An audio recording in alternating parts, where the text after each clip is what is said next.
Welcome again to Curiosity Not Judgment with Gary and Birga. Hey. Was thinking about something today that I know that I need to do some personal reflection on and processing through, but I wanted to put this out before you and our listening audience.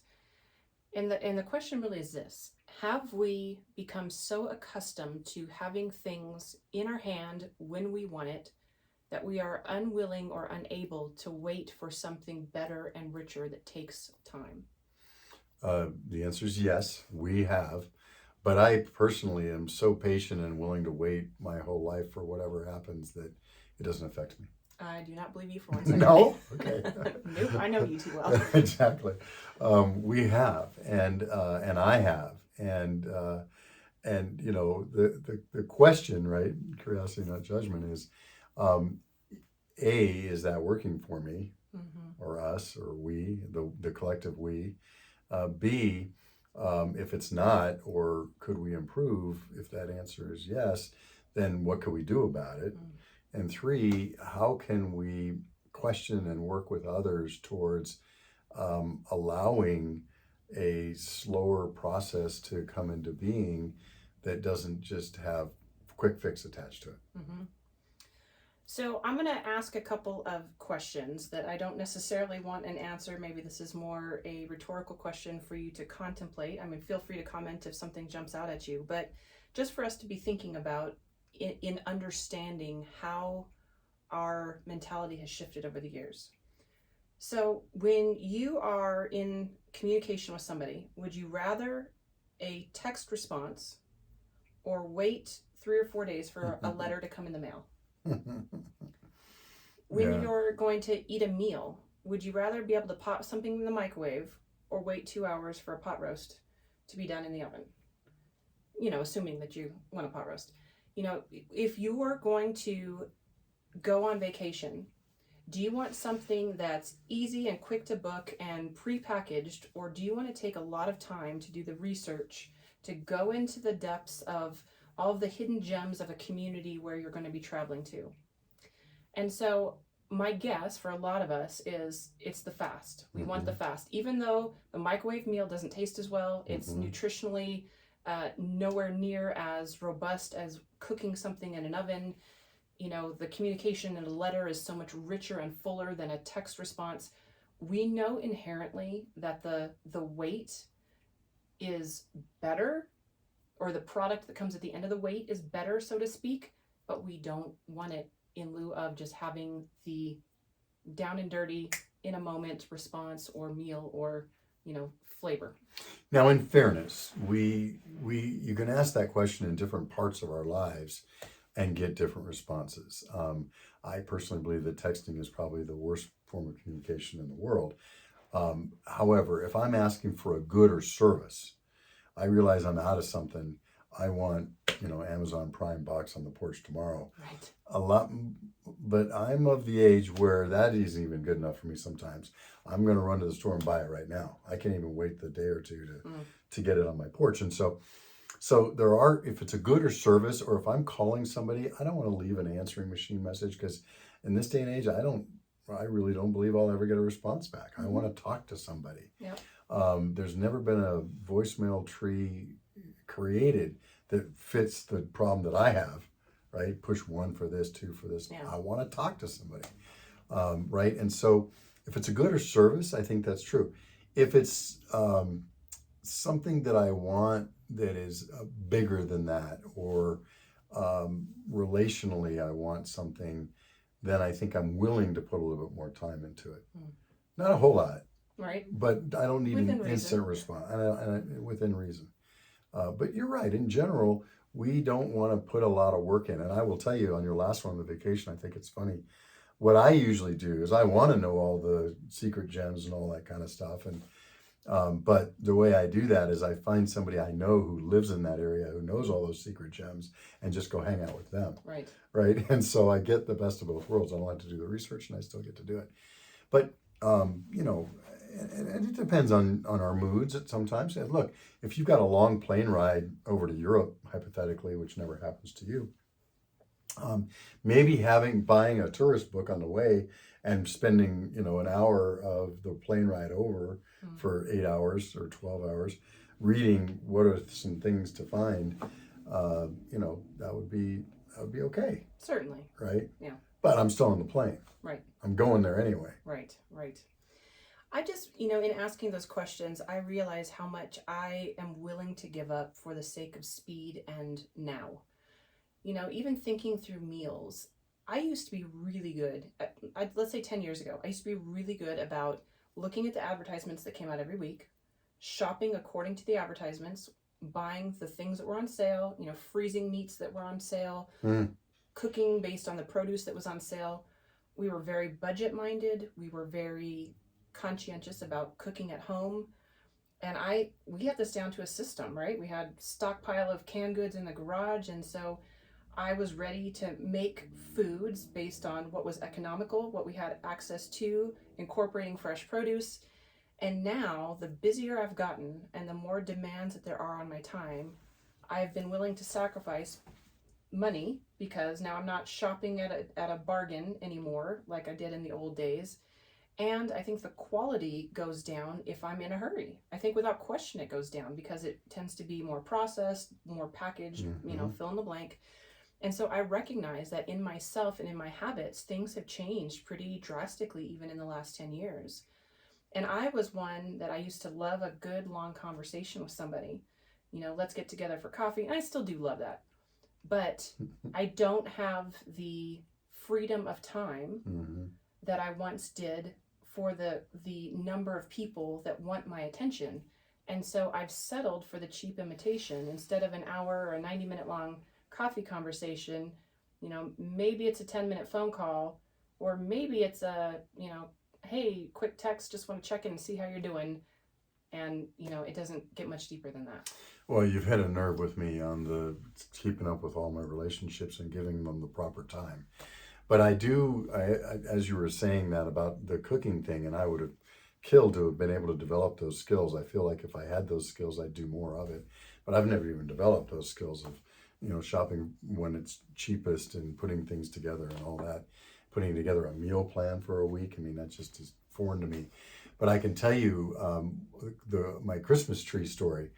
When the kids were young, we used to go get a permit and go up and chop our own tree down, right? Yeah.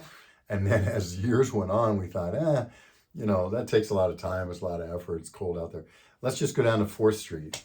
But when we go down to 4th Street, we'll find a good tree, and then we'll go to Mexican Kitchen and we'll have a dinner. And that was our tradition for many years. Well, then it was like, they've got trees right down there at Lowe's or the nursery on Montgomery. And, instead of going out to dinner, let's just have, gardenias brought in, right? And so by the end, it was like, okay, our Christmas tree experience was going to, the closest store possible within a couple, within a mile of the house and getting food in and eating it there. Now, we still decorated the tree, but to your point, it used to be, a day-long process. And we got it down to like an hour or two. And do you feel like you lost something in it? We kind of grew in time as a family over that, and who's going to get teenagers to go chop down a tree anyway? But yeah, I think so. I mean, look, if you're not driving as a family in a car and going and parking and going down and finding the perfect tree, it's like, when you find it. And chopping it down, sure, you lose some stuff, some experience, some alone time, some conversation, trapped in a car with your parents, and those kinds of things. It's hard to replicate those kinds of experiences fast. Yes, very much so. People used to say in parenting, there was a big deal in the 80s and 90s, which was, well, it doesn't have to be quantity time, it has to be quality time. I was always saying, you don't get quality time without quantity time. Right. Because you can't just sit down, like we said before, and say, quality time, go. Yeah. It happens in the middle of quantity time. It happens in the hike up to find the tree. It happens Yeah. When I hit 40 years old, I was an executive director at that point in time in my life. And I thought, great, I'm going to be recognized for we have a publication here locally. It's called the 40 Under 40. Or, Yes. yeah, 40 Under 40. Or I guess it was 39 when I took that position. I was like, great. I'm teed up. I'm ready to go to be recognized as somebody who made it before the age 40. And it was really, for whatever reason in my head, important to me to be recognized that I had made it, whatever the it is in my head, by the age of 40. And then it didn't happen. It did. Well, the recognition didn't come, right? And then the role ended because of a whole series of circumstances. And then becomes this period of time of professional uncertainty, we'll say. And all the way to the point where, now I'm approaching, I always forget how old I am, but I will turn 45. And I'm recognizing now that quick recognition, that quick ambition that I had in my heart to say, hey, somebody recognized me at this young age of 39 as somebody special, would have been superficial, it would have been premature, and it wouldn't have been, I'm going to say, mature fruit, right? And I think you know what I'm saying when I say that. Now, as I'm getting older and I'm seeing the long game for myself a little bit more, I'm recognizing I do feel like I've got an important call in my life, and there are some really important things that I am called to do in my community, in my family, in my faith, in my profession.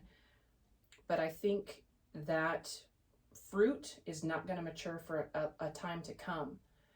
And I realize that in this instant, quick win, get it now society, I had falsely believed that because it didn't happen fast, it wasn't of value. And it's taken some undoing in my thinking to get to a place where I'm like, okay, I'm okay to be in this for the long haul because I want this to be of value.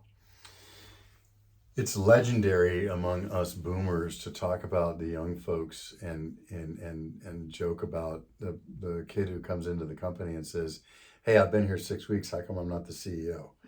Right. Jim Collins tells a fantastic story about the father of quality, and I'm going to space his name. Maybe if I just try to forget about it, it'll come to me by the end. This guy became the father of quality. He wasn't accepted in America at first. He went to Japan and just turned quality around at Toyota and a couple of places so much. Then he was in huge demand back here.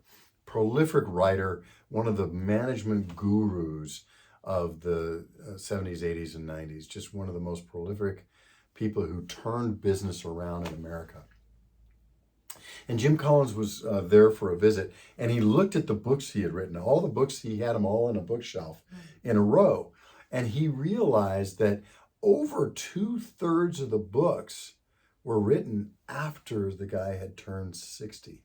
And the guy said, and when he noticed that, he commented on it. And he says, and the man said, the books I wrote before 60 were, not my best stuff anyway. But I was playing around. I was starting to get into it and stuff like that. He says, but this was the real quality stuff. And I thought, that's a big deal. I heard that story when I was about 50, and I thought, that's a big deal. There's no time limit on contribution.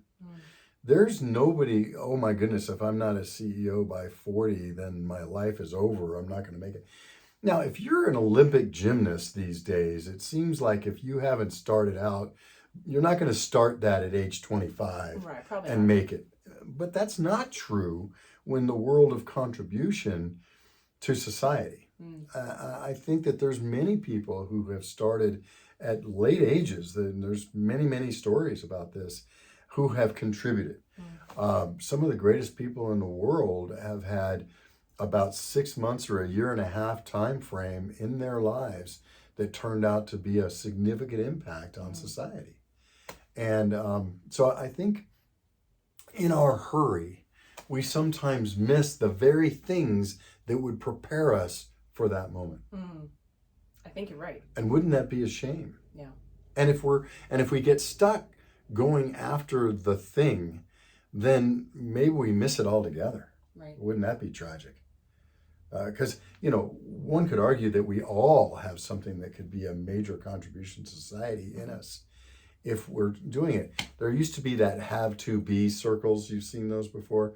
It says, if you have having as your center, then you will do whatever it takes to have those things Okay. and be the things, the person who has to have to do those things, to have those things. You and I both saw a guy, the star of The Informant. We met him in person, the movie The Informant with Matt Damon, and he told his story of how that he got lured into the money and the stuff to the point where he broke the law a couple times, and had to go to jail, right? And so, but the reverse is, if you concentrate on who you want to be and become, well, then you will do the things necessary to become that person, and you'll have whatever you need, really, to be able to be and become that person. And I think we need to focus on the be, and we need to be patient. And boy, am I talking to myself on that one. I want to bring up a part of this that I know it's a two-edged sword, right? Where there are formulas that work. There are formulas that if you follow these steps, you increase your followers, you increase your influence, you increase your footprint, you increase your whatever. But on the other side of that is, again, the quick rise to notice, to stardom, to fame, to money.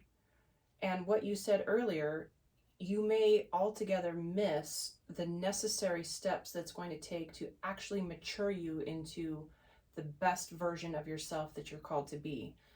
And so as I think through that, I have been given counsel a few times in my life from very well-meaning people that I respect and that I honor.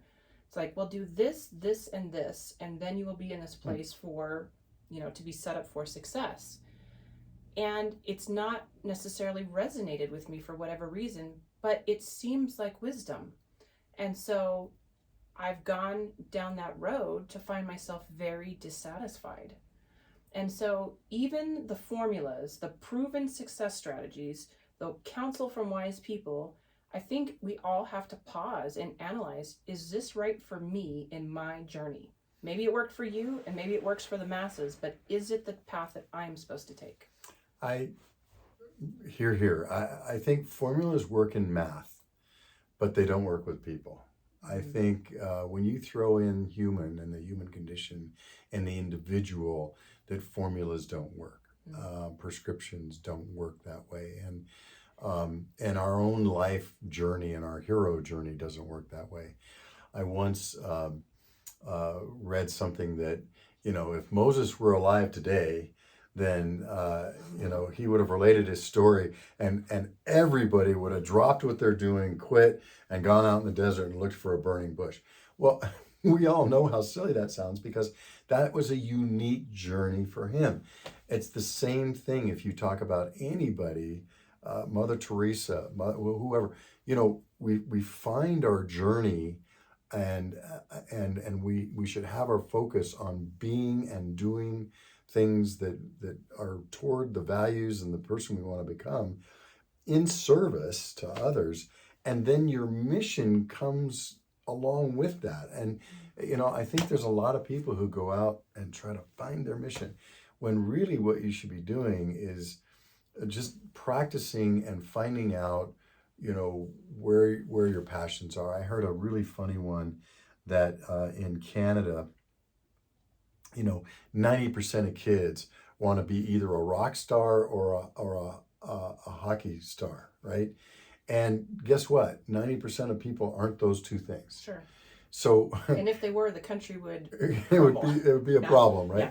So how do we find and discern what we want to do and to be? And I think instead of going for their 15 seconds of fame or some huge pyramid scheme where there's only a few people at the top, it's better to just, figure out along the way and listen and feel and see what your passions are, and what things you just kind of have to leave. You can't leave it alone. You hear somebody say something, you have to jump into the conversation, something that stirs your heart. And I think that's the thing to do. And in the meantime, serve and train and learn things and just do things along the way and then see what happens, as opposed to sitting still or reading books about what my big hero journey is. And I would add, I'm very guilty of this, and I am in the process of trying to change my behaviors. But when we have that margin, that bit of space, a hour on an airplane, a break between meetings, because the margins are small, we think it needs to be something cheap that fills it. So I'm quick to like, oh, I've got 5 minutes. I'll look at some stupid TikTok videos or get on Instagram or whatever. And I'm feeding myself more quick, cheap food. Boy, that's true. I am not picking up a book because, I don't know. Who's got 5 minutes? How much am I going to read? It's right. too disjointed. It's not going to do me any good. Right. So I'm becoming saturated with the cheap, nutritionally deficit product, and I am foregoing the things that would genuinely feed my spirit, my mind, my intellect, because I have not, or I've become satisfied with the imitation. I think what you said is the differentiation between wisdom and knowledge. Knowledge is, okay, somebody did a process like this, and this, and got this result, and I'm going to try to duplicate that process, even though I'm a different person. Wisdom is, what can I do to feed my own soul, my own spirit, my own value system, and then discover where my path is, as opposed to force my path. Because let me tell you something, we've been watching some films that are the true life depiction of various rock stars and famous people, and it doesn't necessarily end well. Careful what you ask for. Yeah. And sometimes I think there's probably a reason why I didn't get famous in my 20s. I probably wouldn't have handled it well. Success isn't what it's cracked up to be. Exactly. And what is success, right? That's a whole other podcast. But I think that if we are more in discover question mode versus agenda, and I have to win and I have to be successful by the world standards mode, I think we're probably better off. For sure. And I think back to the title of this, whole podcast series, Curiosity, Not Judgment. Are you making a quick judgment on that person's life has more value than mine because they're richer, they're more famous, they're better looking, they're more put together? Are you making a judgment on total superficial data points? Or are you going to take the time to question, is that a better life?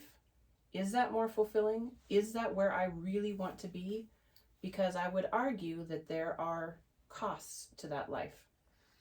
And in our modern day and age, it's I sometimes think, do we live in a more dangerous world than we did 100 years or 500 years ago? Do we live in a different world? Are pressures on kids even more? And and sometimes you read those things about people in the past and you think it's from today, but it's really from the 1400s. However, I think what is true about today, and we've talked about this, is that you see the whole spectrum. You see the flame out and you see the very successful person. Whereas when we were all farming in Iowa, you didn't see that stuff. Sure. You had a microcosm in your little town of 500 people. You didn't know the whole spectrum of everything that could happen in the whole world. Yeah, you didn't know who the Kardashians were. Yeah. And boy, right there is probably a better life. But we see those pinnacle people, especially on social media, and we're exposed to that, and we want that. I think starting with television as a hot media and going to today with social media, I think that that whole FOMO, fear of missing out, if we think that our life is not complete unless we get to that point, boy, I think we're doing ourselves a disservice. How do you ever be happy if your happiness depends on getting to that point? Wouldn't it be better if our peace and our happiness came from a foundation of who we are? Do we want to incrementally improve and maybe move towards a goal that fits us? Sure. But I think the problem that we have is we go down this artificial path, and then when it doesn't happen or something happens along the way, we crumble because we haven't built step by step, stone by stone, the foundation for that goal or that growth. And so it's fragile. Yeah. And it's short-lived, and in anything can just wipe it out. Yep.